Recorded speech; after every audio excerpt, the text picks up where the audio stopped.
ಹೋರಾಟ ಅಲ್ಲ, ಅಕ್ಷಯ ಪಾತ್ರೆಯ ಹೋರಾಟ ಅಂತ ನಾವು ಹೇಳ್ತೀವಿ. ಇವತ್ತು ನಿಮ್ಮ ಹೋರಾಟದಲ್ಲಿರ್ತಕ್ಕಂತಹ ಪ್ರತಿಯೊಬ್ಬರು, ಕೆಲವರು ನಮ್ಮ ವೇದಿಕೆ ಬಳಿ ಬಂದು ಹಿಂದ್ಗಡೆ ಬಂದು ಮಾತಾಡ್ತಾರಣ್ಣ, ಬೇರೆ 5,000 10,000 ಕೊಟ್ರೆ ನಮ್ಗೆ ಲೆಕ್ಕ ಕೊಡ್ತಾರಣ್ಣ, 50,000 1 ಲಕ್ಷ ಕೊಟ್ಟರೆ ನಿಮ್ಗೆ ಲೆಕ್ಕ ಇಲ್ಲಣ್ಣ. ಆ ರೀತಿಯ 1 ಕೋಟಿಗೂ ಅಧಿಕ ಹೆಚ್ಚು ಹಣ ನಿಮ್ಗೆ ಬಂದಿದೆ ಅಂತ ನಾವು ಹೇಳ್ತೀವಿ. ಇವತ್ತು ಯಾವ್ದಾದ್ರು ಒಬ್ಬ ಸಮಾಜ ಸೇವಕರು ಬಿಟ್ಟಿದ್ದೀರಾ, ನೀವು ಒಬ್ಬ ರಾಜಕೀಯ ಪಕ್ಷನೇ ಬಿಟ್ಟಿದ್ದೀರಾ? ಯಾರು ಬಿಟ್ಟಿದ್ರೆ ಹೇಳ್ರಿ. ಇಲ್ಲ ನಾವು ಇವತ್ತು ಬಹಿರಂಗ ಸವಾಲಾಗ್ತೀವಿ, ಬರ್ರಿ 10 ರೂಪಾಯಿ ಯಾವುದೇ ಸಮಾಜ ಸೇವಕನಾಗಿರ್ಬೋದು, ಯಾವುದೇ ರಾಜಕೀಯ ಪಕ್ಷದವನಾಗಿರ್ಬೋದು, ಯಾರಾಗಿರ್ಬೋದು, 10 ರೂಪಾಯಿ ಹೋರಾಟ ತಗೊಂಡಿದ್ದೀವಿ ಅಂತ ಹೇಳಿ ಬಂದ್ರೆ ಆವತ್ತು ಕೂಡ ನಾವು ತಲೆಬಾಗ್ತೀವಿ. ಇವತ್ತು ನೀವೇ ಜೇಂಡಿ ಮಾಡೋದು, ನೀವೇ ವಸೂಲಿ ಮಾಡೋದು, ನಿಮ್ಮ ಬದುಕಿನ ಅಕ್ಷಯ ಪಾತ್ರ ತುಂಬಲಿಕ್ಕೆ ಹೋರಾಟ ಮಾಡಿ ಇವತ್ತು ಬೇರೆಯವ್ರ ಮೇಲೆ ಯಾಕೆ ನೀವು ತಪ್ಪು ಆರಾಧನೆ, ತಪ್ಪು ಏನೋ ಮಾತನ್ನ ಹೇಳ್ತಾ ಇದ್ದೀರಿ? ನಾಯಕರು ಹೋಗಿ ಮಾಧ್ಯಮ ಮುಂದೆ ಕೂತ್ಕೊಂಡ್ರು, ಆ ರೀತಿಯ ತೊಂದರೆ ಆಗೋದು ಬೇಡ. ಇವತ್ತು ಮತ್ತೆ ಬೈಕ್ನಲ್ಲಿ ವಿರೋಧ ಆಗ್ಲಿ, ನಮ್ಮ ಕ್ಷೇತ್ರಕ್ಕೆ ಅಂದ್ರೆ ನಮ್ಮ ತಾಲೂಕಿಗೆ ಇಂಡಸ್ಟ್ರಿಯಲ್ ಏರಿಯಾ ಅಂದ್ರೆ ಕಂಪನಿಗಳು ಬೇಕು, ಬೇಡ ಅಂತ ಯಾರು ಹೇಳ್ತಾ ಇಲ್ಲ. ಬಟ್ ಫಲವತ್ತಾದ ಭೂಮಿಯನ್ನ ಹೊರತುಪಡಿಸಿ ಏನು ಬರಡು ಭೂಮಿಗಳಿದಾವೆ ಅದನ್ನ ಆಯ್ಕೆ ಮಾಡ್ಕೊಳ್ಳಿ ಅಂತ ಇಲ್ಲಿ ಧ್ವನಿ ಎತ್ತಿದೆ ಅಂತ ನಮ್ಗೂ ಅನ್ಸಿಕೆ. ಅದ್ರ ವಿಚಾರವಾಗಿ ಈಗ ಫಲವತ್ತಾದ ಪ್ರದೇಶವನ್ನ ಬಿಟ್ಟು ಬರಡು ಭೂಮಿ ಆಯ್ಕೆ ಮಾಡಿ ಅಂತ ಅವರು ನಿನ್ನೆ ಅವರ ಒಂದು ಅನಿಸಿಕೆ ಮತ್ತು ಅಭಿಪ್ರಾಯ. ಇವತ್ತು ಇಡೀ ತಾಲೂಕು ಹೇಳಲ್ಲ, ನಾವು ಜಮಕೋಟೆ ಒಬ್ಳು 13 ಹಳ್ಳಿಗಳಲ್ಲಿ ಹೇಳ್ತೀವಿ. ಇವತ್ತು ಬೆಳ್ಳುಟ್ಟಿ ಬೇಡ ಸೇರಿಲ್ಲ, ಇತ್ತಳ್ಳಿ ಬೇಡ ಸೇರಿಲ್ಲ, ಬಸವಪಟ್ಟಣದ ಸ್ಟಾರ್ಟ್ ಮಾಡ್ರಿ. ಬಸವಪಟ್ಟಣದಲ್ಲಿ ಇಷ್ಟು ಎಕರೆ ಲೇಔಟ್ ಆಗಿದೆ, ಅದು ಕೆಂಪು ಭೂಮಿ ಅಲ್ವಾ? ನೆಕ್ಸ್ಟ್ ಮುಂದೆ ಹೋಗ್ರಿ, ಕಾದೂರಲ್ಲಿ ಇಷ್ಟು ಎಕರೆ ಲೇಔಟ್ ಆಗಿದೆ, ಅದು ಕೆಂಪು ಭೂಮಿ ಅಲ್ವಾ? ಮುಂದೆ ಹೋಗಿ ತುಟ್ಲಗಾನಹಳ್ಳಿ ಇಷ್ಟು ಎಕರೆ ಲೇಔಟ್ ಆಗಿದೆ, ಅದು ಕೆಂಪು ಭೂಮಿ ಅಲ್ವಾ? ನೆಕ್ಸ್ಟ್ ಮುಂದೆ ಹೋಗಿ ನಾಗಮಂಗಲ ಇಷ್ಟು ಎಕರೆ ಲೇಔಟ್ ಆಗಿದೆ, ಅದು ಕೆಂಪು ಭೂಮಿ ಅಲ್ವಾ? ಮುಂದೆ ಹೋಗಿ ಎಣ್ಣೆಗೂರಲ್ಲಿ ಇಷ್ಟು ಎಕರೆ ಲೇಔಟ್ ಆಗಿದೆ, ಅದು ಕೆಂಪು ಭೂಮಿ ಅಲ್ವಾ? ನಡುಪನಾಯಕನಹಳ್ಳಿ ಇಷ್ಟು ಎಕರೆ ಲೇಔಟ್ ಆಗಿದೆ, ಕೆಂಪು ಭೂಮಿ ಅಲ್ವಾ? ಹೊಸಪೇಟೆಯಲ್ಲಿ ಇಷ್ಟು ಎಕರೆ ಲೇಔಟ್ ಆಗಿದೆ, ಕೆಂಪು ಭೂಮಿ ಅಲ್ವಾ? ಜಮಕೋಟೆ ಕ್ರಾಸಲ್ಲಿ ಇವತ್ತು ಏನು ಸುಂಡಳ್ಳಿ ಗ್ರಾಮದಲ್ಲಿ ಯೂನಿವರ್ಸಿಟಿ ಪ್ರಾರಂಭ ಮಾಡಿದ್ರು, ಆವತ್ತು ಕೂಡ ಇದೇ ಪ್ರಸ್ತಾವನೆ, ನಮ್ಮ ಫಲವತ್ತಾದ ಪ್ರದೇಶವನ್ನು ನಾವು ಬಿಡಲ್ಲ ಅಂತ ಹೇಳಿದ್ರು. ಆದ್ರೆ ಇವತ್ತು ಆ ಭೂಮಿ ಇದೆಯಾ? ಅಲ್ಲಿ 99 ಎಕರೆ ಲೇಔಟ್ ಆಗಿ ಒಂದೊಳ್ಳೆ 5,400 ರೂಪಾಯಿ ಮಾರಾಟ ಮಾಡ್ತಾರೆ, ಅದು ಕೆಂಪು ಭೂಮಿ ಅಲ್ವಾ? ಹಾಗಾದ್ರೆ ಇವೆಲ್ಲ ಫಲವತ್ತಾದ ಪ್ರದೇಶ ಅಲ್ವಾ? ಇದು ಅವರಿಗೆ ನಾನು ಪ್ರಶ್ನೆಗೆ ಉತ್ತರ ಕೊಡಬೇಕು. ಯಾಕಂದ್ರೆ ಫಲವತ್ತಾದ ಪ್ರದೇಶ ಓಕೆ, ಆದ್ರೆ ಇಷ್ಟು ಹಳ್ಳಿಗಳಲ್ಲಿ ಹೆಚ್ಚು ಕಡಿಮೆ 6-7 ಸಾವಿರ ಎಕರೆ ಇವತ್ತು ಖಾಸಗಿ ಭೂಮಾಫಿಯ ಬಿಲ್ಡರ್ಗಳು ಬಂದು ಲೇಔಟ್ ಮಾಡಿದ್ರಲ್ಲ, ಆವಾಗ ಎಲ್ಲಿ ಹೋಗಿತ್ತು ನಿನ್ನ ಬದ್ಧತೆ? ಅವಾಗ ಏನ್ ಮಾಡ್ತಾ ಇದ್ದೆ? ಇವತ್ತು ಜಮಕೋಟೆ ಸುಂಡಳ್ಳಿಯಲ್ಲಿ ಯೂನಿವರ್ಸಿಟಿ ಆಗ್ತಾ ಇತ್ತು, ಅದು ಮಾಧ್ಯಮಗಳು ಕೂಡ ಪ್ರಸಾರ ಆಗಿತ್ತು, ಮಾಧ್ಯಮಗಳ ಮೂಲಕ ಪ್ರಸಾರ ಆಗಿತ್ತು. ಅದೇ ಜಾಗದಲ್ಲಿ ನೀವು ಮಾಧ್ಯಮದವರು ಬನ್ನಿ ಹೋಗೋಣ, ಅಲ್ಲಿ 99 ಎಕರೆ ಲೇಔಟ್ ಆಗಿದೆ, ಒಂದು ಅಡಿ 5,600 ರೂಪಾಯಿ ಸೇಲ್ ಆಗ್ತಾ ಇದೆ. ಏನ್ ಮಾಡ್ತಾ ಇದ್ರಿ ಇವರು? ಅಲ್ಲಿಗೆ ಎಲ್ಲಿದೆ ಇವ್ರ ಬದ್ಧತೆ? ಇವತ್ತು ಹೋರಾಟದ ನೆಪದಲ್ಲಿ ಮುಗ್ಧ ಅಮಾಯಕರನ್ನ ಬಲಿ ಕೊಡೋದಕ್ಕೆ ಇವತ್ತು ಅವರು ಸಂಚು ರೂಪಿಸಿ ಅಕ್ಷಯ ಪಾತ್ರೆಗಾಗಿ ಹೋರಾಟ ಅಷ್ಟು ಬಿಟ್ರೆ ರೈತರಿಗಾಗಿ ಹೋರಾಟ ಅಲ್ಲ ಅಂತ ನಾವು ಈ ಸಂದರ್ಭದಲ್ಲಿ ಹೇಳಕ್ಕೆ ಇಷ್ಟಪಡ್ತೀವಿ. ಕೂಡಲೇ ಶಿಕ್ಷಕರು ಮಾತು ಹೇಳಿದಾರೆ, ಏನು ಮೊನ್ನೆ ಚಿಕ್ಕಬಳ್ಳಾಪುರ ಬಂದಾಗ, ನಮ್ಮ ಮಾತು ಸರ್ಕಾರ ಕೇಳ್ತಾ ಇಲ್ಲ, ನೀವು ಬೈಕಿಂಗ್ ರೆಡಿ ಮಾಡ್ಕೊಳ್ರಿ, ನಾವೇನು ತೋರಿಸ್ಬೇಕು ಅಂತ. ಆದ್ರೆ ಇವರು ವೈಯಕ್ತಿಕ ದಬಲಿನ ಇನ್ನು ವಿಲನ್ ಪಾತ್ರ ಮಾಡೋದಕ್ಕೆ ನಮ್ಮ ಮುಗ್ಧ ರೈತರನ್ನ ಅಮಾಯಕರಾಗಿ ಮಾಡ್ತಾ ಇದ್ದಾರೆ. ಹಾಗಾಗಿ ನಾವು ಹೇಳ್ತಾ ಇದ್ವಿ, ಹಾಗಾಗಿ ನಮ್ಮ ರೈತರು ಹಣ ಬೈಕಲ್ಲಿ ಬೇಡ. ಯಾಕಂದ್ರೆ ಇವತ್ತು ನೋಡಿ, ಇವತ್ತು ನಾವೆಲ್ಲ ಇದೀವಿ, ಇವತ್ತು ನಮ್ಮ ಮೇಲೆ ಒಂದೇ ಒಂದು ಕೇಸ್ ಹಾಕಿಲ್ಲ. ಆ ರೀತಿ ಕಷ್ಟ ಬಂದ್ರೆ ನಮಗ್ ಬರ್ಲಿ, ಸುಖ ಬಂದ್ರೆ ಎಲ್ರಿಗೂ ಇಲ್ಲ ಅಂತ ಹೇಳಿ ನಾವು ಮೊದಲು ನಮ್ಮ ಮುನ್ಕಂಪಣ್ಣ 90 ವರ್ಷ ಆದ್ರೂ ಕೂಡ ಮುಂದೆ ಇರ್ತಾರೆ, ಎಲ್ಲ ಜವಾಬ್ದಾರಿಯನ್ನ ತಾನು ನಿಭಾಯಿಸ್ತಾನೆ. ಯಾಕಂದ್ರೆ ಏನೇನೋ ತಂದ್ರು ನಾನು ತಿಂತೀನಿ, ನನ್ನ ಹಿಂದೆ ಬಂದಿರ್ತಕ್ಕಂಥವ್ರಿಗೆ ಒಂದು ಸಣ್ಣ ಗಾಯ ಆಗಬಾರ್ದು ಅಂತೇಳಿ ಆ ರೀತಿ ಜವಾಬ್ದಾರಿ ತಗೊಂಡು ನಾವು ಹೋಗ್ತಾ ಇದ್ವಿ. ನೀನೇನ್ ಮಾಡ್ತಾ ಇದೀಯಾ? ಟ್ರಾಕ್ಟರ್ ಕರ್ಕೊಂಡೋದ ಏಟ್ಲು ತಿಂದ್ರು, ನೀನೆಲ್ಲಿದ್ದೆ? ಮಾಧ್ಯಮ ಮುಂದೆ ಇದ್ದೆ. ಮೊನ್ನೆ ಚಿಕ್ಕಬಳ್ಳಾಪುರ ಡಿಸಿ ಮಾಡಿದೆ, ಕೇಸುಗಳು ಹಾಕಿದ್ದಾರೋ ಅಮಾಯಕರು, ನಿನ್ನ ಮೇಲೆ ಕೇಸ್ ಆಯ್ತಾ? ಈ ರೀತಿಯ ಅಮಾಯಕರ ಮೇಲೆ ಕೇಸುಗಳು ಹಾಕಿ ವಿಲನ್ ಪಾತ್ರ ಮಾಡೋದು ಬೇಡ. ನಾವು ಶಾಂತಿಯುತವಾಗಿ ಏನಿವತ್ತು 4ನೇ ತಾರೀಕು ಒಂದು ಭಜನೆ ಮೆರವಣಿಗೆ ಮಾಡೋಣ, 5ನೇ ತಾರೀಕು ಒಂದು ಉಪಸ್ಥಿತಿಗಳ ಮಾಡೋಣ ಅಂತೇಳಿ ನಾವು ಸಮಿತಿ ತೀರ್ಮಾನ ಮಾಡಿ ತಗೊಳ್ತಕ್ಕಂಥ ತೀರ್ಮಾನ ಆಯ್ತು. 80% ಅಷ್ಟು ರೈತರು ನಾವು ಕೊಡ್ತೀವಿ, ನಮ್ಗೆ ತುಂಬಾ ಬೆಲೆ ಕೊಡಿಸಿ ನಮ್ಗೆ ಇಲ್ಲಿ ಕೈಗಾರಿಕೆ ಸ್ಥಾಪನೆ ಮಾಡ್ಕೊಡಿ ಅಂತೇಳಿ ಬಂದಾಗ ನಾವು ಆವತ್ತು ಈ ಹೋರಾಟಕ್ಕೆ ನಾವು ಕೈ ಹಾಕಿದ್ವಿ. ಈ ಹೋರಾಟದಲ್ಲಿ ನಾವು ಯಾವುದೇ ಕಾರಣಕ್ಕೂ ಇಂಜರಿ ಅಂತ ಮಾತಿಲ್ಲ. ಎರಡನೇದು ಏನು, ನಿನ್ನೆ ನಮ್ಮ ಸ್ನೇಹಿತರು ಹೇಳ್ತಿದ್ರು, ಇಲ್ಲಿ ಇಂಡಸ್ಟ್ರಿಯಲ್ ಏರಿಯಾ ಅಂದ್ರೆ ಈ ವಿದ್ಯಾವಂತ ಯುವಕರು ಕಾನೂನು ಬಾಹಿರ ಚಟುವಟಿಕೆಗೆ ಒಳಗಾಗ್ತಾರೆ, ಡ್ರಗ್ಸ್ ತಗೊಂತಾರೆ, ಆಮೇಲೆ ಏನು ಡ್ರಿಂಕ್ಸ್ ಮಾಡ್ತಾರೆ, ಕಾನೂನು ಬಾಹಿರ ಚಟುವಟಿಕೆಗಳಲ್ಲಿ ಒಳಗಾಗ್ತಾರೆ ಅಂತ ಹೇಳ್ಬಿಟ್ಟು ಹೇಳ್ತಿದ್ರು. ಯಾರು? ನಡಕನಹಳ್ಳಿ ವೆಂಕಟೇಶನ್ ಅವರು. ಹಾಗಾದ್ರೆ ಕೆಲಸ ಮಾಡುವಂತವ್ರಿಗೆ ಈ ಏನು ಪರವ ಚಿಂತೆ ಜಾಸ್ತಿ ಇರ್ತದ? ಕೆಲಸ ಮಾಡುವಂತ ಒಂದು ವ್ಯಕ್ತಿಗೆ ಅವನ ಸಂಪಾದನೆ ಹಣಕ್ಕೆ ಅವನು ಏನು ಅಭಿವೃದ್ಧಿ ಆಗ್ಬೇಕು, ನಾನು ಇದು ಎಲ್ಲಿ ಹೂಡಿಕೆ ಮಾಡ್ಬೇಕು ಅನ್ನೋ ಯೋಚನೆ ಇರ್ತದೆ. ಕೆಲಸ ಕಾರ್ಯ ಇಲ್ದಂತವ್ರಿಗೆ ಅವ್ರಿಗೆ ಏನ್ ಮಾಡ್ಬೇಕು ಅಂತಂದ್ರೆ, ಎಲ್ಲಿ ನಾವು ದುಡ್ಡು ಕಳ್ತನ ಸಂಪಾದನೆ ಮಾಡ್ಬೇಕು, ಯಾರು ತಲೆ ಹೊಡಿಬೇಕು, ಯಾರು ಮೋಸ ಮಾಡ್ಬೇಕು ಅನ್ನೋ ಒಂದು ಈ ಚಿಂತೆ ಬರ್ತದೆ. ಇದು ಸ್ವಲ್ಪ ಅರ್ಥ ಮಾಡ್ಕೊಬೇಕು. ಒಂದು ಟ್ಯಾಂಕರ್ ನಿಲ್ಸ್ಕೊಂಡು ಅಲ್ಲೇ ಸ್ನಾನ ಮಾಡ್ಕೊಂಡು ಅಲ್ಲಿ ಬಿಲ್ಡಪ್ ಏನ್ ಕ್ರೀ ಮಾಡ್ತೀರಾ ಸುಮ್ಮನೆ? ಹಾಗಾದ್ರೆ ನಿಮ್ಗೊಂದು ಕೇಳಿದ್ರು ಹೇಳ್ತಾರೆ, ಕೈಗಾರಿಕೆ ಇಲ್ಲಿ ಆಗುತ್ತದ ಇಲ್ಲ ಅಂತ ಕೇಳಿ ನೀವೇ ಪಬ್ಲಿಕ್ ಆಗಿ ಹಾಗೆ ಆಗುತ್ತೆ ಅಂತ ಹೇಳ್ಬಿಟ್ಟು ಗಂಟಾ ಘೋಷವಾಗಿ ಹೇಳ್ತಾರೆ. ಯಾಕೆ? ಅದೊಂದು ನಂಬಿಕೆ. ಯಾಕಂದ್ರೆ ಅಂತಿಮವಾಗಿ ಬಂದ್ಬಿಟ್ಟಿದೆ ಈಗ ಇದು. ಅದನ್ನ ಯಾವುದೇ ಕಾರಣಕ್ಕೂ ಇದನ್ನ ಏನು ಈ ನಾಳೆ ಒಂದು ಬೈಕ್ನಲ್ಲಿ ನೀವು ಏನ್ ಮಾಡ್ತಿದ್ರಲ್ಲ, ದಯವಿಟ್ಟು ಸಾರ್ವಜನಿಕರಲ್ಲಿ ನಾವು ಒಂದು ಮುಖ್ಯವಾದ ವಿಚಾರ ಹೇಳ್ತೀನಿ. ಹೋದ್ರೆ ಪೊಲೀಸರು ಹೊಡೆದಾಕ್ತೀರಾ, ಅವ್ರ ಕೇಸ್ಗಳಾಗಿದ್ರೆ ಅದಕ್ಕೂ ಬಲಿಪೋಷ ಆಗ್ತೀರಾ. ಅಲ್ಲಿ ಯಾರು ಬಂದು ನೀವನ್ನ ಯಾವ ದೊಣೆ ನಾಯಕರು ಬಂದು ನಿಮ್ಗೆ ರಕ್ಷಣೆ ಮಾಡೋದಿಲ್ಲ. ಇದು ಓಪನ್ ಆಗಿ ಹೇಳ್ತೀವಿ. ಇದು ಹಿಂದೆ ನಡೆದಿರೋಂಥ ಒಂದು ಉದಾಹರಣೆ ಕೂಡ ನಮ್ಮ ಸ್ನೇಹಿತರಿಗೆ ಆಲ್ರೆಡಿ ಹೇಳಿದ್ದಾರೆ. ಆದ್ರೆ ನಿನ್ನೆ ಕೆಲವೊಂದು ಈ ಪದ ಬಳಕೆ ಮಾಡುವಂತವ್ರು ಒಬ್ಬ ವ್ಯಕ್ತಿತ್ವನ ಮಾತಾಡೋ ಹೊಲಸು ಮಾತಾಡೋ ಹೊಲಸು ನಡವಳಿಕೆ ನಡ್ಕೊಂತಾರೆ. ಏನೋ ದಾಂಡು ಪಿಂಡುಗಳು ಮತ್ತೆ ಈ ನಪುಂಸಕಲಿಂಗ, ಅದ್ರ ಅರ್ಥ ಏನು? ಹೌದು, ನಪುಂಸಕಲಿಂಗ ಅಂದ್ರೆ ಏನು ಅರ್ಥ? ಇದನ್ನ ಮಾತನಾಡ್ಬೇಕಾದ್ರೆ ಮಾಧ್ಯಮದಲ್ಲಿ ಇಡೀ ತಾಲೂಕಿನ ಜನತೆಲ್ಲ ನೋಡ್ತಿರ್ತಾರೆ, ಪ್ರತಿಯೊಬ್ಬರು ನೋಡ್ತಿರ್ತಾರೆ. ನೀವು ಹೋರಾಟಗಾರರಾದ್ರೆ ಶಾಂತಿ ಸೌಹಾರ್ದತೆ ಇರಬೇಕು. ಒಬ್ಬ ಹೋರಾಟಗಾರನ ಲಕ್ಷಣ ಏನಿರ್ಬೇಕಂದ್ರೆ ಯಾವುದೇ ಕಾರಣಕ್ಕೂ ನಂಜುಂಡಸ್ವಾಮಿ ಹತ್ರ ನೀವು ಹೋರಾಟ ಮಾಡ್ಬೇಕು. ಪ್ರೊಫೆಸರ್ ನಂಜುಂಡಸ್ವಾಮಿ ಅವರ ಹತ್ರ ಅದೊಂದು ನಿದರ್ಶನ ತಗೋಬೇಕು ನೀವು. ನಾವು ಇವತ್ತು ನೀವು ನಮ್ಮನ್ನು ಪ್ರಶ್ನೆ ಕೇಳ್ಬೋದು, ಮತ್ತೆ ನೀವು ಅವರು ನಿಮ್ದು ಸಿದ್ಧಾಂತ ಮರ್ತ್ಬಿಟ್ಟು ಹಿಂಗ್ ಮಾಡ್ತಾ ಇದ್ರಲ್ಲ ಅಂತ ಹೇಳಿ. ರೈತರು 80% ಜನ ಯಾವ್ದಕ್ಕೆ ನಮ್ಗೆ ಯೋಜನೆ ಬೇಕು ಅಂತ ಹೇಳಿ ಬಂದಾಗ ನಾವು ಅವ್ರ ಪರ ನಿಲ್ಲೇಬೇಕು. ಅದು ಅವ್ರ ಭೂಮಿ ಕಳ್ಕೊಂತೀವಿ ಅಂತ ಬರ್ತಾರೋ, ಇಲ್ಲ ನಾವು ಕಂಪ್ನಿ ಬೇಕಂತ ಬರ್ತಾರೋ, ಸಂಪೂರ್ಣ ಊರೆಲ್ಲರೂ ನಮ್ಗೆ ಇಂಥ ಯೋಜನೆ ತಗೊಂಡು ಕೊಡ್ಬೇಕು ನಾಯಕರು ಅಂತೇಳಿ ಬಂದಾಗ ನಾವು ಬೆಂಬಲ ಕೊಡ್ಲೇಬೇಕಾಗ್ತದೆ. ಕೋರ್ಟ್ ಕಲಿತಾ ಇರ್ಬೇಕು, 20 ವರ್ಷ ಕಲಿತಾ ಇರ್ಬೇಕು. ಅಲ್ಲೇಗಿದ್ರೆ ಹೋಗ್ರಿ. ನಾವು ಹೋಗಿ ಟ್ಯಾಕ್ಟರ್ ವಾಪಸ್ ಬಂದಿದ್ರಿ. ನನ್ನ ತಮ್ಮನ ಟ್ಯಾಕ್ಟರ್ ಅಂತ ದೇವಳಗ ವಾಪಸ್ 2 ಗಂಟೆ ಶಿಕ್ಷೆ ಬಂದು ಪೊಲೀಸರು ವಾಪಸ್ ಕಳಿಸಿರು. ಅವ್ರ ಪಾಪ 4 ಗಂಟೆ 5 ಗಂಟೆ ಬಂದ್ರು. ಪೊಲೀಸರು ಏನೂ ಮಾಡಿಲ್ಲ, ಟ್ಯಾಕ್ಟರ್ ವಾಪಸ್ ಕೂಡ್ಸ್ಕೊಂಡ್ರು, ಊಟ ಹಾಕೊಟ್ರು, ಎಲ್ಲ ಧೈರ್ಯ ಬೇಡ ಬಂದ್ರು. ವಿಧಾನಸೌಧ ಮುತ್ತಿ ಹಾಕಕ್ ನಿಮ್ಗೆ ಏನು ಅಧಿಕಾರ ಕೊಟ್ಟಾರ? ಅದು ಅದೇನು ರೈತರಲ್ಲ ಅಂದ್ರೆ ಉಗ್ರಾಮಿಲ್ಲ ಬೇಕಂತಿದ್ರು ನಾವು. ಯಾಕೆ ನಮ್ಮ ಅಂತಮ್ರ ಅವ್ರ ಜೀವನ ಮಾಡೋದು ಬೇಡ? ಅವ್ರನ್ನೇನು ಹಿಂಗೆ ಪ್ರಚಾರ ಮಾಡೋದು ನೀವು? ನೀವು ಬರ್ಬೇಕು, ನೀವಿದ್ರೆ ನಾನು ಉಳಿಸ್ಕೊಡ್ತೀನಿ. ನೀವಿರ್ಬೇಕಂದ್ರೆ ಅದೇನು ನೀವು ಅರ್ಥ ನಿಮ್ದೇನು? ರೈತ ನಾಯಕನ ಏನಂದ್ರೆ ಶಾಂತಿಯುತ ಪ್ರತಿಭಟನೆ ಮಾಡೋದು. ಇದೇನಿದು ಗ್ರೀನ್ ಶಾಂತಿ, ರೈತರು ಶಾಂತಿವಾಗಿ ಕೆಲಸ ಮಾಡೋದು.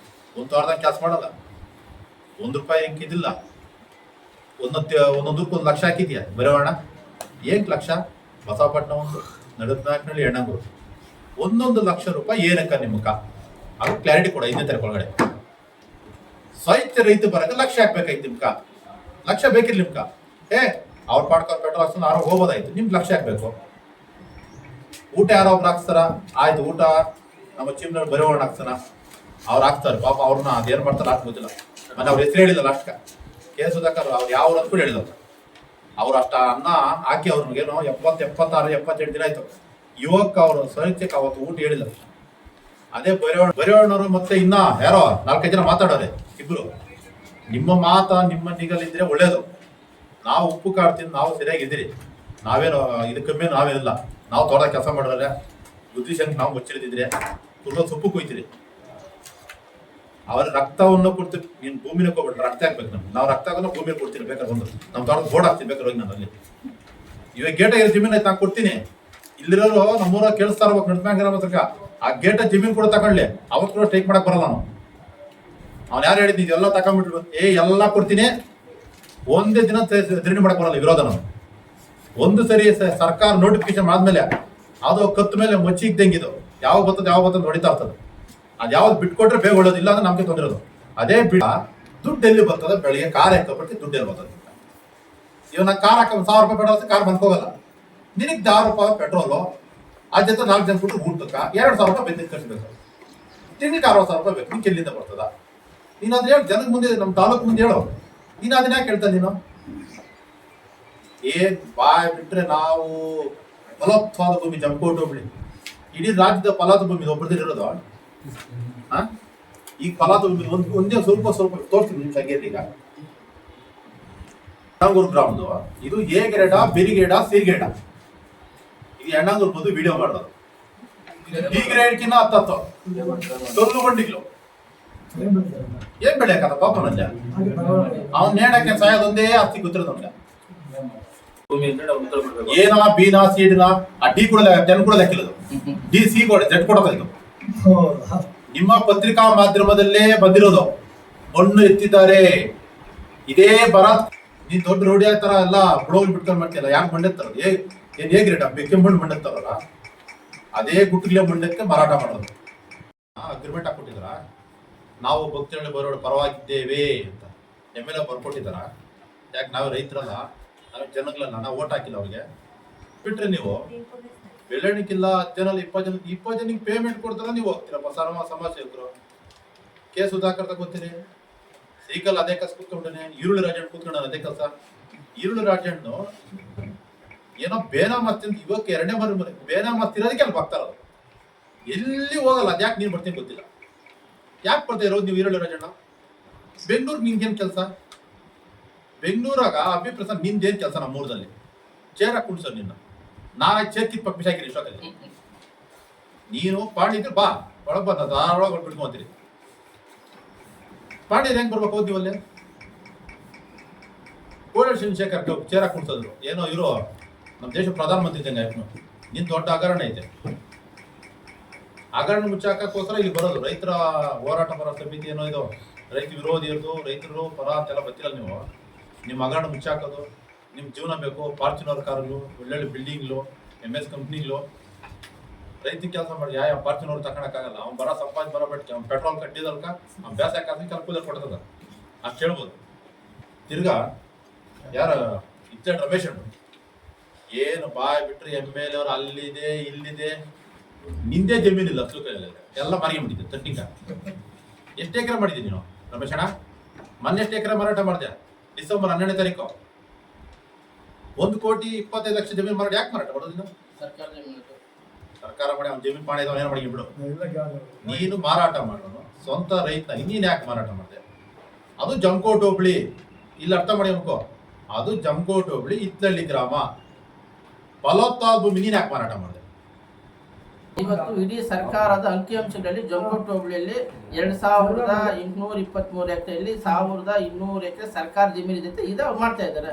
ಇವತ್ತು ಇಲ್ಲಿ ಬೇಡ ಅಲ್ಲಿ ಬೇಡ ಅಂತ ಅಲ್ಲಿ ರೈತಿಲ್ವಾ? ಇವತ್ತು ಸರ್ಕಾರಿ ಕಂಪನಿ ಎಲ್ಲಿದೆ? ಇವತ್ತು ದೇವನಹಳ್ಳಿ ಅಂತಾರಾಷ್ಟ್ರೀಯ 4,000 ಎಕರೆ ಖಾಲಿ ಮಾಡಿದ್ರು.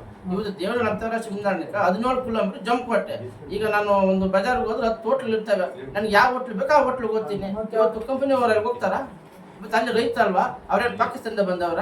ಹಾಗಾಗಿ ಇವತ್ತು ನಮ್ಮ ಸ್ನೇಹಿತರು, ನಮ್ಮ ಸಹೋದರರು ಗಾಳಿ ಮೇಲೆ ಗುಂಡೊಡಿತಾ ಇದ್ದಾರೆ. ಹಾಗಾಗಿ ಇವತ್ತು ಅದು ಆರೋಪ ನಿಜ ಸುಳ್ಳಲ್ಲ. ಇಲ್ಲಿ 500 ಎಕರೆ ಇದೆ, 1,000 ಎಕರೆ ಇದೆ. ನಾನು ಹೇಳ್ತೀನಿ ಇದು ಶಿಲ್ಘಟ್ಟ 10,000 ಎಕರೆ ಇದೆ ಕೇಳ್ಬೋದು. ತೋರಿಸ್ಬೇಕಲ್ವಾ? ಆಗಿರಬಹುದು. ಈಗ ಅವರ ನ್ಯಾಯ ಅವ್ರಿಗೆ ಸಂಬಂಧಪಟ್ಟಂಗೆ ನಾವು ಕೊಡೋದಿಲ್ಲ ಅನ್ನೋ ವಿಚಾರವಾಗಿ ಅವ್ರ ವಾದ ಇದೆ. ನೀವು ಕೊಡ್ತೀವಿ ಅನ್ನೋ ಲೆಕ್ಕದಲ್ಲಿ ನೀವು ಹೋರಾಟಗಳು ನಿಮ್ಮ ವಾದ ಏನಿದೆಯೋ ಅದು ಕಂಟಿನ್ಯೂ ಆಗಿದೆ. ಆದರೂ ಈಗ ಅವರು ಮೀಡಿಯಾ ಮುಂದೆ ಅವರು ಹೇಳಿರ್ಬೋದು, ಅದಕ್ಕೆ ತಕ್ಕನಾದ ಏನು ಉತ್ತರ ಕೊಡ್ತಾ ಇದ್ದೀರಾ? ಯಾರಿಗೆ ಅಂತ ಹೇಳ್ಬಿಡಿ ಸರ್. ಇವಾಗ ನಮ್ಮ ಜಮೀನು ನನ್ನ ಜಮೀನು ನಾನು ಕೊಡ್ತೀನಿ, ಕೃಷಿ ಜಮೀನು ಬಿಟ್ಟು ಮಾಡಿ ಅಂತ ಹೇಳಿದ್ದಾರೆ. ಇನ್ನೊಂದೇನಾದ್ರು ಮಾತಿತ್ತಂದ್ರೆ ಶಾಸಕರು ಅಂತಾರೆ. ಅವ್ರೊಬ್ಬರೇನೆ ಸಪ್ರೇಟ್ ಆಗಿ ಕರ್ಕೊಂಡು ಹೋಗಿ ಕೂತವ್ರು ಓಟ್ ಹಾಕಿದಾರ. ಅವ್ರೊಬ್ರು ಓಟ್ ಹಾಕಿದ ತಕ್ಷಣ ಶಾಸಕರ ಬಗ್ಗೆ ಬಂದಾಗ ನೆಕ್ಸ್ಟ್ ಟೈಮ್ ಹೇಳ್ತಾ ಇದ್ದೀನಿ, ವಿರೋಧಿಗಳು ಇವತ್ತು ಹೋರಾಟ ಇರುತ್ತೆ, ನಾಳೆ ಹೋಗುತ್ತೆ, ನಾಳೆ ಇದು ಎಲ್ಲರೂ ಒಂದೇ ಆಗ್ತಾರೆ. ಜನಪ್ರತಿನಿಧಿಗಳು ನಮ್ಮ ಕಡೆನೂ ಬರೋಕ್ಕಾಗಲ್ಲ, ಅವ್ರ ಕಡೆನೂ ಬರೋಕ್ಕಾಗಲ್ಲ. ಆ ಥರ ಇದ್ದಾಗ ದಯವಿಟ್ಟು ಶಾಸಕರ ಮೇಲೆ ಅಲ್ಲಿ ಯಾರು ಹೋರಾಟ ಮಾಡ್ತಾ ಇದ್ದಾರೆ ಎಲ್ಲರಿಗೂ ಹೇಳ್ತಾ ಇದ್ದೀನಿ. ಸೊ ಯಾರು ನಿಂದನೆ ಆಗ್ಬೇಡಿ ಅವ್ರ ಮೇಲೆ, ಎಲ್ಲರಿಗೂ ಗೊತ್ತಿರೋ ವಿಚಾರನೇ. ಸೊ ನಮ್ದು ಪಾಣಿ ಇದೆ, ನನ್ನ ಜಮೀನು ನನ್ನ ಹಕ್ಕು, ನಾನು ಕೊಡ್ತೀನಿ. ಅವ್ರನ್ನ ಯಾರನ್ನು ಬಂದು ನೀವು ಕೊಡಿ ಅಂತ ನಾವು ಯಾರನ್ನ ಕೈಕಾಲು ಇರ್ತಿಲ್ಲ. ಇಷ್ಟ ಇದ್ರೆ ಅವ್ರು ಕೊಡ್ಬೋದು, ಇಲ್ಲ ಅಂದ್ರೆ ಅವ್ರು ಬಿಡ್ಬೋದು. ಪೂರ್ವಿಕರ ಆಸ್ತಿ ಮಾರ್ಕೊಂಡು ಈಗ ಸರ್ಕಾರಿ ಜಮೀನು ಕಬಳಿಸಂತ ಜನ ಹೋಗಿ ಅಲ್ಲಿ ಸ್ಟ್ರೈಕ್ ಕುತ್ಕೊಂಡು ನಮ್ಗೆ 57 ಇದೆ 53 ಇದೆ ಅಂತ ಕುತ್ಕೊಂಡಿರೋದಲ್ಲಿ. ನೈಜವಾಗಿ ಯಾರೋ ಜಮೀನ್ ಇಲ್ದಿದ್ದಂತ ರೈತರು ಕುತ್ಕೊಂಡಿದ್ರೆ ಅವ್ರಿಗೆ ಬಿಡ್ಲಿ, ಅದ್ರ ಬಗ್ಗೆ ನಮ್ಗೆ ತಕರಾರಿಲ್ಲ. ಸರ್ಕಾರಿ ಜಮೀನ್ ಇದೆ, ಅದ್ರ ಜೊತೆ BICL ಇದೆ. ಅಂತ ಜನರಿಗೆಲ್ಲ ನ್ಯಾಯ ಸಿಗಬೇಕಂದ್ರೆ ಇಲ್ಲಿ ಉದ್ಯೋಗ ಬೇಕು, ಅದರಿಂದ ಕೈಗಾರಿಕೆ ಬೇಕು ಅಂತ ಕೇಳ್ತಾ ಇದ್ದಾರೆ. ಒಂದು 75 ವರ್ಷ ಆಗಿದೆ, ಒಂದು ಸೂಪರ್ ಸ್ಪೆಷಾಲಿಟಿ ಹಾಸ್ಪಿಟಲ್ ತಾಲೂಕಲ್ಲಿ ಇಲ್ಲ ಅಂತ ಹೇಳಿದ್ರೆ, ಈ ತರ ನಮ್ಮ ರಿಯಲ್ ಎಸ್ಟೇಟ್ಗಳು ಇದ್ರೆ ಇನ್ನೂ 75 ವರ್ಷ ಆದ್ರೂ ಬರೋದಿಲ್ಲ. ಒಂದು ಇಂಟರ್ನ್ಶಿಪ್ ಟ್ರೈನಿಂಗ್ ಮಾಡ್ಬೇಕಂದ್ರೆ ಎಲ್ಲಾ ಕಡೆನೂ ಇದಾರೆ. ಒಂದು ಇಂಜಿನಿಯರ್ ಮಾಡಿದಾರೆ ಅಂತ ಹೇಳಿದ್ರೆ ಮನೆಯಲ್ಲಿ ಇಂಟರ್ನ್ಶಿಪ್ ಟ್ರೈನಿಂಗ್ ಎಲ್ಲಿಗೆ ಹೋಗ್ತಾರೆ ಅವರು? ವಿಜಯಪುರ ಇದೆಯಾ? ಯಲಹಂಕ ಹೋಗ್ಬೇಕು, ದೇವನಹಳ್ಳಿ ಹೋಗ್ಬೇಕು, ಇಲ್ಲ ಬೆಂಗಳೂರು ಹೋಗ್ಬೇಕು. ಯಾಕೆ ಇಲ್ಲಿಂದ ಅವ್ರಿಗೆ ಟ್ರಾವೆಲಿಂಗ್ ಮಾಡೋ ಟೈಮ್ ಎಷ್ಟಾಗುತ್ತೆ? ನಿಮ್ಮ ಮನೆಗಳಲ್ಲಿ ಮಕ್ಕಳಿದ್ದಾರೆ, ಅದನ್ನೆಲ್ಲ ಆ ಕಷ್ಟ ಸುಖ ಎಲ್ಲ ನೀವು ಅನುಭವಿಸ್ತಾ ಇಲ್ವಾ? ತಿಳ್ಕೋಬೇಕು. ಯಾಕಂದ್ರೆ ಹೆಚ್ಚಿಗೆ ನಾವು ಹೇಳ್ಬಾರ್ದು. ಇದನ್ನ ಇವಾಗಲೇ ಹೇಳ್ತಾ ಇದ್ದೀವಿ ನಾವು. ಅವ್ರೇನಾದ್ರೂ ಯೂನಿವರ್ಸಿಟಿ ಇದ್ದಾಗ ನಾವು ರೈತರ ಪರ ಇದ್ದು ಹೋರಾಟ ಮಾಡಿದ್ದಿದ್ರೆ ಅವ್ರಿಗೆ ಏನು ಅಂತ ರುಚಿ ಅವಾಗ ತೋರಿಸ್ತಾ ಇದ್ರೆ ಅವಾಗ ಏನೋ ಬಚಾಗಿದ್ದಾರೆ. ಇನ್ನು ಮೇಲೆ ಏನಿದೆಯೋ ಕಾರ್ಖಾನೆಗಳ ಬಗ್ಗೆ ವಿಚಾರ ಅವ್ರು ಏನೇ ಬಂದ್ರು ಇದು ಶತಸಿದ್ಧ ಕಾರ್ಖಾನೆ ಆಗದಂತೂ ಶತಸಿದ್ಧ ಕಾರ್ಖಾನೆಗೆ ಭೂಮಿ ನಂದು, ನನ್ನ ಭೂಮಿ ನಾನು ಕೊಡೋದಕ್ಕೆ ರೆಡಿ ಇದ್ದಾನೆ. ಅದ್ಯಾರು ಬಂದು ತಡೀತಾರ ತಡೀಲಿ ನೋಡೋಣ. ಬಂತು ಅಂತ ಹೇಳಿದ್ರೆ ಹೋರಾಟಗಳು ಮಾಡ್ಕೊಂಡ್ ಬಂದ್ರು, ಕಾನೂನು ರೀತಿಯಲ್ಲಿ ಸಂವಿಧಾನ ತಂದ್ರು, ಅದು ಇದು ಅಂತ ಹೇಳಿದ್ರು. ನಮ್ಮ ಸಹೋದರ ಒಬ್ರು ಅವರು ಅದೇ ಬಳಕೆ ಮಾಡಿದ್ದಾರೆ, ಏನು ನಾಮಾರ್ಧ ಅಂತೆ ಅದು ಇದು, ಆ ಮಾತುಗಳೆಲ್ಲ ಚೆನ್ನಾಗಿರೋದಿಲ್ಲ. ಸೊ ದಯವಿಟ್ಟು ಸಹೋದರ ತರ ಏನು ಹೋರಾಟ ಮಾಡ್ತಾ ಇದ್ರು ಅದೇ ತರ ಮಾಡಿ ಅಂತ ನನ್ನ ಕಡೆಯಿಂದ ಅವ್ರಿಗೆ ಒಂದು ಸೂಚನೆ ಅಂತ ಕೊಡ್ತಾ ಇದ್ದೀನಿ. ಇದು ಅದೇ ತರ ಕಂಟಿನ್ಯೂ ಆದ್ರೆ ಇದೇ ಹುಬ್ಳಿಯಲ್ಲಿ ಹುಟ್ಟಿರೋ ಎಲ್ಲಾ ರೈತರು ಅವರು ಉಪ್ಪು ಖಾರನೇ ತಿಂತಾ ಇದಾರೆ, ಬೇರೆ ಏನು ತಿನ್ನೋದಿಲ್ಲ. ಇದು ಬೇರೆ ಹೋರಾಟದ ಸ್ವರೂಪ ಪಡೆಯುತ್ತೆ ಅಂತ ಹೇಳ್ಬಿಟ್ಟು ಮುನ್ನೆಚ್ಚರಿಕೆ ಆಗಿ ಹೇಳ್ತಾ ಇದ್ದೀನಿ. ಅವ್ರು ಇದನ್ನ ತಿಳ್ಕೊಂಡು ಆ ಮಾತುಗಳೇನಿದೋ ಅದು ಇಲ್ಲಿಗೆ ನಿಲ್ಲಿಸ್ಬೇಕು ಅಂತ ನನ್ನ ಮನವರಿಕೆ. ಸೊ ಇಷ್ಟು ಮಾತುಗಳು ಹೇಳೋರು ಪಾಪ ಅದು ಬಸವಪಟ್ಟಣ ಯಾರಣ್ಣ ಅದು ಅಲ್ಲ ಭರತ್ ಅವರನ್ನ ಬ್ಯಾರಿಕೇಡ್ ಎತ್ತಿ ಬಿಸಾಕ್ಬೇಕಾದ್ರೆ ಇವ್ರುಗಳು ಮುಂದೆ ನಿಂತು ಹೋರಾಟ ಮಾಡ್ತೀನಿ ಅಂತ ಹೇಳಿದ್ರಲ್ಲ, ಅವ್ರೆಲ್ಲಿ ಅವ್ರ ಮುಖ ಕಾಣ್ಲೇ ಇಲ್ಲ. ಅವತ್ತು ಎಲ್ಲಿ ಓಡೋಗಿದ್ರೆ ಗೊತ್ತಾಗಿಲ್ಲ. ನಾವು ಹುಡುಕಿದ್ರಿ ಏನಾದ್ರು ಇದಾರ ಅಂತ ಹೇಳ್ಬಿಟ್ಟು ಕಾಣಿಸ್ಲೇ ಇಲ್ಲ. ಆವತ್ತು ಹೋಗಿದ್ ಪಾರ್ಟಿ ಇವತ್ತು ಬಂದ್ಬಿಟ್ಟು ಫ್ರಂಟ್ ಲೈನ್ ಬಂದ್ಬಿಟ್ಟು ಏನೋ ಮಾತುಗಳು ಹೇಳ್ತಾ ಇದಾರ, ಅದೆಲ್ಲ ತಪ್ಪು. ಸಪೋರ್ಟ್ ಮಾಡ್ಬೇಕಾ ಮಾಡಿ, ಮಾತುಗಳು ಮಾತಾಡ್ಬೇಕು, ಎಷ್ಟಿರ್ಬೇಕು ಅಷ್ಟಿರ್ಬೇಕು. ನಂದು ಪಾಣಿ ಇದೆ, ನಮ್ಮ ಅಪ್ಪನ ನನ್ನ ಮಗ, ನಾನು ಪಾಣಿ ತಗೊಂಡ್ಬಂದು ಆಧಾರ್ ಕಾರ್ಡ್ ತಗೊಂಡ್ಬಂದು ತೋರಿಸ್ತೀನಿ. ಸೊ ಹೇಳಿಕೆ ಕೊಡೋದಕ್ಕೆ ಬಂದಾಗ ಅವ್ರದ್ದು ಅದೇ ತರ ಇತ್ತು ಅಂತ ಹೇಳಿದ್ರೆ ಮಾತ್ರ ಬಂದು ಹೇಳಿಕೆ ಕೊಡಬೇಕು. ಇಲ್ಲ ಅಂದ್ರೆ ಸುಮ್ನೆ ಬಂದು ಯಾರೋ ಎತ್ತುಗಟ್ಟಿದಾರೆ ಅಂತ ಹೇಳಿಕೆ ಕೊಡಬಾರ್ದು. ಸೆಕೆಂಡ್ ಪಾಯಿಂಟ್ ಕೈಗಾರಿಕೆಗೆ ಆಗಬೇಕು ಅಂತ ಹೋರಾಟ ನಾವು ಕೈಗೆತ್ತಿಕೊಂಡಿದ್ದೀವಿ. ಅದೇ ನಮ್ಮ ವಿರೋಧ ಕೆಲವರು ಕೈಗಾರಿಕೆಗೆ ಬೇಡ ಬೇರೆ ಕಡೆ ಮಾಡಿ ಅಂತ ಒಂದು ಹೋರಾಟ ಸಮಿತಿ ರಚಿಸಿಕೊಂಡು ಅವರು ಹೋರಾಟ ಸತತವಾಗಿ ಮಾಡ್ತಾನೆ ಇದ್ದಾರೆ.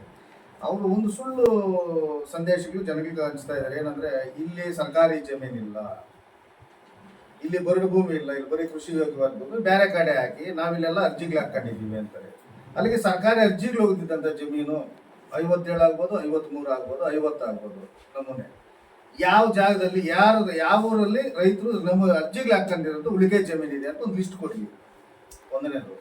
ನಮಗೆ ಏನಂದ್ರೆ ಇಲ್ಲಿಗ ಸುಂಡ್ರಳ್ಳಿಯಲ್ಲಿ ಉತ್ತರ ವಿಶ್ವವಿದ್ಯಾನಿಲಯ ಸ್ಥಾಪನೆ ಸರ್ಕಾರದಿಂದ ಬಂದಾಗ ಇದೇ ರೈತರಲ್ಲಿ ಅಡ್ಡಿಪಡಿಸಿ ಅದನ್ನ ಒಂದು ಮೂಲೆಗೆ ಅಮರಾವತಿಗೆ ಹಾಕೋದು. ಅಲ್ಲಿಗೆ ಅಮರಾವತಿ ಹತ್ರ ನೋಡಿ ಎಷ್ಟು ಡೆವಲಪ್ ಆಗಿದೆ ಅಂತ. ನಮ್ಮ ತಾಲೂಕಲ್ಲಿ ಇಲ್ಲಿ ಬಂದಿದ್ರೆ ಇದಕ್ಕೂ ಸಂಪರ್ಕ ಸೇತುವೆ ಒಂದು ಸಿಗ್ತಾ ಇತ್ತು ನಮಗೆ. ಇಲ್ಲಿ ಅಂತಾರಾಷ್ಟ್ರೀಯ ವಿಮಾನ ನಿಲ್ದಾಣ ಹತ್ರ ಇರೋದ್ರಿಂದ ಒಂದು ಸಂಪರ್ಕ ಸೇತುವೆ ಬಂದು ನಮ್ಮ ಜಮಕೋಟೆ ಹೋಬಳಿ ಆಗ್ಬೋದು, ಶಿಡ್ಲಘಟ್ಟ ಆಗ್ಬೋದು, ಇಷ್ಟೊತ್ತಿಗೆ ಒಂದೊಂದು ಅಡಿಗೂ ಚಿನ್ನದ ರೂಪದಲ್ಲಿ ಬೆಲೆ ಬಂದು ನಮ್ಮ ತಾಲೂಕು ಅಭಿವೃದ್ಧಿ ಆಗ್ತಾ ಇತ್ತು. ಇಲ್ಲಿ ಒಳ್ಳೆ ಹಾಸ್ಪಿಟಲ್ ಜಮೀನುಗಳು ಸೇರಿ ನಾವು ರೈತರೇ, ನಮ್ಮದು ಜಮೀನಿದೆ. ನಮ್ಮ ಉದ್ಧಾರ ಬಿಟ್ಟೀಗ ಮುಂದೆ ನಮ್ಮ ಪೀಳಿಗೆ ಉದ್ಧಾರ ಆಗಬೇಕು, ನಮ್ಮ ತಾಲೂಕು ಅಭಿವೃದ್ಧಿ ಆಗಬೇಕು. ಇಲ್ಲಿ ಪ್ರತಿಯೊಂದು ಅನುಕೂಲನೂ ಬರಬೇಕು, ನಮ್ಮ ತಾಲೂಕು ಬರಬೇಕು. ಈ ಚಿಂತಾಮಣಿಯಲ್ಲ ಇಂಡಸ್ಟ್ರಿಯಲ್ ಇದೆ, ಚಿಕ್ಕಬಳ್ಳಾಪುರದಲ್ಲಿದೆ, ದೇವನಹಳ್ಳಿಯಲ್ಲಿದೆ, ಬಾಗೇಪಲ್ಲಿಯಲ್ಲಿ ಆಗಿದೆ. ಶಿಡ್ಲಘಟ್ಟ ಏನು ತಪ್ಪು ಮಾಡಿತ್ತು? ಇದಕ್ಕಿಂದೆ ಇದ್ದಂಥ ಶಾಸಕರ ಮೇಲೆ ಒಂದು ಹೊರೆ ಹೇಳ್ತಾ ಇದ್ರು. ಈ ಶಾಸಕರು ಯಾವುದೇ ಒಂದು ಯೂನಿವರ್ಸಿಟಿ ತಗೊಂಬಂದಿಲ್ಲ, ಕೈಗಾರಿಕೆ ತಗೊಂಬಂದಿಲ್ಲ, ಒಂದು ಮೆಡಿಕಲ್ ಕಾಲೇಜ್ ತಗೊಂಬಂದಿಲ್ಲ ಅಂತೇಳಿ. ಈ ತರ ಜನಗಳ ಮನಸ್ಥಿತಿ ಇದ್ದಾಗ ಯಾವ ಶಾಸಕರಾದ್ರೂ ಎಲ್ಲಿ ತಗೊಂಬರಕ್ಕಾಗುತ್ತೆ? ಸರ್ಕಾರ ಮನಸ್ಸು ಮಾಡಿದ್ರು ಇಲ್ಲಿ ಏನೂ ಮಾಡಕ್ ಬಿಡ್ಲಿಲ್ಲ ಅಂದ್ರೆ ಒಂದು ಯೂನಿವರ್ಸಿಟಿ ಮಾಡಕ್ ಹೋದ್ರೆ ಅಡ್ಡಿಪಡಿಸ್ತಾರೆ, ಅವ್ರ ಕಾಣಿಕೆ ಬಂದ್ರೆ ಸುಮ್ಮನಾಗ್ಬಿಡ್ತಾರೆ. ಈಗ ಇಲ್ಲಿ ಕೈಗಾರಿಕೆ ಮಾಡಕ್ ಅಡ್ಡಿಪಡಿಸ್ತಾ ಇದ್ರೆ ಅವ್ರಿಗೇನು ಸೇರ್ಬೇಕು ಪೇಮೆಂಟ್ ಸೇರ್ಬಿಟ್ರೆ ಸುಮ್ಮನಾಗ್ಬಿಡ್ತಾರೆ. ಅದನ್ನು ಸುಳ್ಳು ಸುದ್ದಿ ಹಬ್ಬಿಸ್ತಾರೆ. ನಾವು ಟೆಂಟ್ ಆಗಿರೋ ಕಡೆ ಜನದ ಜಾತ್ರೆ ಓಡುತ್ತದೆ, ಆ ಕಡೆ ಜನಗಳಿರಲ್ಲ. ನಾವೆಲ್ಲ ಕೂಲಿ ಮಾಡೋರು ಸ್ವಾಮಿ, ನಿರ್ಗತಿದ್ರು. ದಿನ ಕೂಲಿ ಬಿಟ್ಟು ಬಂದಿರಿ, ದಿನ ಅಲ್ಲಿ ಕುತ್ಕೊಳ್ಳೋಕ್ಕಾಗಲ್ಲ. ನೀವು ಏನೋ ಸ್ವಲ್ಪ ಅನುಕೂಲ ಮಾಡ್ಕೊಂಡಿದ್ದೀರಿ, ಜಮೀನುಗಳೆಲ್ಲ ಮಾರಾಕಿದ್ದೀರಿ ಮೊದಲೇ ಲೇಔಟ್ಗಳಿಗೆಲ್ಲನು. ಇವಾಗ ಸರ್ಕಾರಿ ಜಮೀನು ಏನು 700-800 ಎಕರೆ ಸರ್ಕಾರಿ ಗೋಮಾಳ ಇದೆ, ಅದು ಕಬಳಿಸ್ಬೇಕು ಅಂತೇಳಿ ಉದ್ದೇಶದಿಂದ ಹೋಗಿ ಅಲ್ಲಿ ಅದಕ್ಕೆ ಅಡ್ಡ ಕುತ್ಕೊಂಡಿದ್ದೀರಿ. ಆ ಜಮೀನು ಕಬಳಿಸೋ ಉದ್ದೇಶದಿಂದ ಹೋಗ್ತೀರಿ, ದಿನ ಸಾಯಂಕಾಲ ಅಡುಗೆ ಮನೇಲಿ ಮಾಡ್ಕೊಂತೀರಿ. ಖಾಲಿ ಪಾತ್ರೆಗೆ ಬೆಂಕಿ ಹಚ್ಬಿಟ್ಟು ಅಲ್ಲಿ ನಾವು ಅಡುಗೆ ಮಾಡ್ಕೊಂಡು ತಿಂತಾ ಇದ್ದೀವಿ ಅಂದ್ಬಿಟ್ಟು ಹೋಗಿ ಒಂದು 10 ಗಂಟೆ ಅವ್ರು ಕುತ್ಕೊಂಡು ಎದ್ದು ವಾಪಸ್ ಬರ್ತೀವಿ. ಇಷ್ಟು ನಿಮ್ಮದು. ನಮ್ಮದು ಆ ಥರ ಇಲ್ಲ. ನಾವೇನಿದ್ರು ಮಾಮೂಲಿಯಾಗಿ ಕೆಲಸ ಮಾಡ್ತೀವಿ, ನಮ್ಮದು ಸರ್ದಿ ಪ್ರಕಾರ ಹಾಕೊಂಡಿದ್ದೀವಿ. ಒಂದು 7-8 ಸರ್ದಿ ಹಾಕೊಂಡಿದ್ದೀವಿ. ಅವತ್ತು 4 ಜನ 5 ಜನ ಹೋಗ್ತೀವಿ. ನಾವು ಅಲ್ಲಿ ಹೋರಾಟ ಮಾಡಬೇಕು ಅಂತ ಮಾಡಿದ್ದೀವಿ. ಜಿಲ್ಲಾಡಳಿತದವ್ರು ಮಾತ್ರ ನಮ್ಮ ಕೂಗು ಇದುವರೆಗೂ ಕೇಳಿಸಿಲ್ಲ. ನಮ್ಮ ಹೋರಾಟ ಜಿಲ್ಲಾಡಳಿತದ ವಿರುದ್ಧ. ಜಿಲ್ಲಾಧಿಕಾರಿಗಳು ಬಂದು ನಮಗೆ ಇದುವರೆಗೂ ಯಾವುದೇ ರೀತಿಯಾಗಿ ಸ್ಪಂದಿಸಿಲ್ಲ. ಅದಕ್ಕೆ ಜಿಲ್ಲಾಡಳಿತದ ವಿರುದ್ಧ ನಾವು ಈ 4/6/2026 ಗುರುವಾರ ಸಂಜೆ 5 ಗಂಟೆಗೆ ಚಿಕ್ಕಬಳ್ಳಾಪುರ ಅಂಬೇಡ್ಕರ್ ಭವನ ಸರ್ಕಲ್ ಇದೆಯಲ್ಲ, ಅಲ್ಲಿಂದ ಜಿಲ್ಲಾಡಳಿತ ಮಾಡುವವರೆಗೂ ಪಂಜಿನ ಮೆರವಣಿಗೆ ಮಾಡಿ ಒಂದು ಬಿಸಿ ಮುಟ್ಟಿಸುವಂತ ಕಾರ್ಯಕ್ರಮ ನಾವು ಈಗ ಪ್ರತಿ 5/6/2026 ಗುರುವಾರದಿಂದ ನಾವು ಅನಿರ್ದಿಷ್ಟಾವಧಿ ಉಪವಾಸ ಸತ್ಯಾಗ್ರಹ ಮಾಡಬೇಕು ಅಂತೇಳಿ ತೀರ್ಮಾನ ಮಾಡಿದ್ದೀವಿ. ಇಷ್ಟು ಹೇಳ್ತಾನೆ.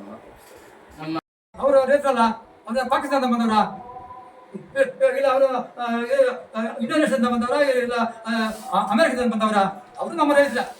ರೈತರ ಮೇಲೆ ಎಲ್ಲ ಒಂದೇ ನಮ್ಗೆ ಗೊತ್ತಾಯ್ತು. ನಮ್ಮದ್ರಲ್ಲಿ ಜಾತಿ ಭೇದ ಇಲ್ಲ. ಭೂಮಿ ತಾಯಿಗೆ ಕಷ್ಟಪಡ್ತಾರ ಅವರೆಲ್ಲ ರೈತರೇ ಅಂತ ನಮ್ಮ ಉದ್ದೇಶ ಗೊತ್ತಾಯ್ತು. ನಾವು ಅದರಲ್ಲಿ ಏನು ಬೇರೆ ಮಾಡಬಾರ್ದು. ಭೂಮಿ ತಾಯಿಗೆ ಯಾರೇ ಕಷ್ಟ ಬಿಟ್ಟವರು, ಮುಸ್ಲಿಮ್ ಆಗಿರ್ಬೋದು, ಎಸ್ ಆಗಿರ್ಬೋದು, ಎಸ್ ಆಗಿರ್ಬೋದು, ಯಾವ ಚೆನ್ನಾಗೇನಾಗಲಿ ಅವರು ರೈತರೇ ಅಂತ ನಮ್ಮ ಇದು. ರಿಯಲ್ ಎಸ್ಟೇಟ್ ಅವರು ರೈತರಲ್ಲ, ಅವನ ಹೆಸರು ಪಾಣಿ ತಕ್ಕಂಗೆ ಅವನ ರೈತನಾಗಲ್ಲ. ಭೂಮಿ ತಾಯಿ ಕಷ್ಟ ಬಿಟ್ಟು ಬೆಳೆ ತೆಗಿತಾನ ಅವನ ರೈತ, ನಿಜವಾದ ರೈತನು. ಈಗೇನು ಹೇಳ್ತಾರೆ, ಈಗ ಇವನು ರೈತ ದೇಶಕ್ಕೆ ಅನ್ನ ಹಾಕೋನು ಅಂತ ಹೇಳ್ತಾರೆ. ಈಗ ದೇಶಕ್ಕೆ ಅನ್ನ ಹಾಕೋಂಗೆ ಇವರು ಬಂದು ಸೂರ್ಯ ಆಗ್ತಾವ್ರಲ್ಲ, ಇದು ಇದು ಇದು ಇದು ಇದು ಸರಿನಾ? ಯಾವ ನ್ಯಾಯ ಇದು? ಇವರು ನಾನು ರಿಯಲ್ ಎಸ್ಟೇಟ್ ಮಾಡೋ ಅವ್ರನ್ನೆಲ್ಲ ಅಲ್ಲಿ ಸೈಟ್ ಮಾಡಿದ್ರ ನಾನು ಒಪ್ಕೊಂತ ಇದ್ದೇನೆ. ಯಾರು ಇರ್ಬೋದು ಅವ್ರ ಹೆಸರು ಬೇಡ. ಈಗ ಆವಾಗ ನೋಡಮ್ಮ ರೈತರಿಗೆ ಓದ್ತಾ ಇದೆ, ಅವರು ಮಾಡ್ಬಾರ್ದಂತ ಅವ್ರೆಲ್ಲ ಬಿಟ್ಬಿಟ್ರಾಗ ಅವ್ರು ಒಳಗಡೆ ಏನಾಯ್ತು ಅದು ಒಳಗಡೆ ಕರೆಸ್ಟೆಂಟ್ ಅದನ್ನ ನಾವು ಹೇಳ್ಬಾರ್ದು. ಅಷ್ಟೇ ಕೊಡೋದು ಬೇಡ, ಕ್ಯಾನ್ಸಲ್ ಹಾಕೋಣ. ಈಗ KEDB ಭೂ ಸ್ವಾಧೀನ ವಿಚಾರವಾಗಿ ನೀವು ಪರವಾಗಿ, ಅವರು ವಿರೋಧವಾಗಿ ಮಾಡ್ತಾ ಇದ್ದಾರೆ. ಓಕೆ, ನೀವು ಪರವಾಗಿದ್ದೀರಾ, ಇಂಡಸ್ಟ್ರಿಯಲ್ ಮಾಡಬೇಕು ಅಂತ ನೀವು ಹೋರಾಟ ಮಾಡ್ತಾ ಇದ್ದೀರಾ. ನೀವು ಮುಂದಿನ ಯಾವ ರೀತಿ ಹೋರಾಟದ ಕಾರ್ಯಕ್ರಮಗಳನ್ನ ಹಮ್ಮಿಕೊಂಡಿದ್ದೀರಾ ಅಷ್ಟು ಹೇಳಿ. ಈಗ ನಾವು ಅಲ್ಲಿ DC ಆಫೀಸ್ ಹತ್ರ ಸುಮಾರು 72ನೇ ದಿನ ಆಯ್ತು, 73ನೇ ದಿನ. ಆದ್ದರಿಂದ ಇನ್ನೂ ಯಾರು ಅಲ್ಲಿ ಬಂದು ನಮ್ಗೆ ಯಾರು ಸಂಸಿಲ್ಲ. DC ಸಾಹೇಬರಾಗಲಿ ಮತ್ತೊಂದು ರಾಜಕಾರಣಿ ಆಗಲಿ ಬಂದು ಯಾರು ಏನಪ್ಪ ನಿಮ್ಮ ಕಷ್ಟ ಏನು ಸುಖ ಏನು ಅಂತ ನಮ್ಮ ಹತ್ರ ಕೇಳಿಲ್ಲ. ಅದರಿಂದ ಇವಾಗ ನಾವು 24ನೇ ತಾರೀಕು 4ನೇ ತಾರೀಕು ಪಂಜಿನ ಮೆರವಣಿಗೆ ಮಾಡಿ ಇಲ್ಲಿ ನಾವು ನಮ್ಮ ಚಿಕ್ಕಬಳ್ಳಾಪುರ ನಮ್ಮ ಶಿಲ್ಘಟ್ಟ ಸರ್ಕಲ್ ಇದೆಯಲ್ಲ ಅಲ್ಲಿಂದ ಪಂಜಿನ ಮೆರವಣಿಗೆ ಮಾಡಿ ಆಮೇಲೆ ಉಪವಾಸ ಸತ್ಯಾಗ್ರಹ ಮಾಡಬೇಕು ಅಂತ ಹೇಳ್ಬಿಟ್ಟು ನಾವು ತೀರ್ಮಾನ ಮಾಡ್ಕೊಂಡಿದ್ದೀವಿ. ಅದರಿಂದ ಎಲ್ಲಿಂದ ಎಲ್ಲಿಗೆ ಸಮಯ? ಸಮಯ ಸಂಜೆ 5 ಗಂಟೆಗೆ ಚಿಕ್ಕಬಳ್ಳಾಪುರ ನಗರದ ಶಿಲ್ಘಟ್ಟ ಸರ್ಕಲ್ನಿಂದ DC ಕಚೇರಿವರೆಗೂ ಪುಂಜಿನ ಮೆರವಣಿಗೆ ಮುಖಾಂತರ ಪಾದಯಾತ್ರೆ ಬಂದು ಅಲ್ಲಿ ಸೇರ್ತೀವಿ. 5ನೇ ತಾರೀಕು ಬೆಳಗ್ಗೆ 11 ಗಂಟೆಗೆ ಉಪವಾಸ ಸತ್ಯಾಗ್ರಹ ಪ್ರಾರಂಭ ಮಾಡ್ತೀವಿ. ಅದರಿಂದ ಅವರು ಎಷ್ಟೇ ಇದು ಮಾಡಲಿ ಇನ್ನ ಒಂದು 20 ಅಲ್ಲ 50 ದಿವಸ ಆಗಲಿ ನಾವು ಅಲ್ಲಿ ಟೆಂಟ್ ಎತ್ತೋದಿಲ್ಲ. ಇದನ್ನ ನಮ್ದು ಕೈಗಾರಿಕೆ ಆಗೋವರೆಗೂ ನಾವು ಇದು ಮಾಡೋದಿಲ್ಲ ಅಂತ ಹೇಳ್ತಾ ನಾನು ಮಾತ್ರ ಮುಗಿಸ್ತಾ ಇದ್ದೀನಿ. ಜೈ ಹಿಂದ್, ಜೈ ಕರ್ನಾಟಕ. ಕಾಯಂ ಉದ್ಯೋಗ ಸಿಗಲೇಬೇಕು, ಸಿಗಲೇಬೇಕು, ಕಾಯಂ ಉದ್ಯೋಗ ಸಿಗಲೇಬೇಕು, ಸಿಗಲೇಬೇಕು, ಭೂ ಪರಿಹಾರ ನೀಡಲೇಬೇಕು, ನೀಡಲೇಬೇಕು, ಭೂ ಪರಿಹಾರ ನೀಡಲೇಬೇಕು, ನೀಡಲೇಬೇಕು.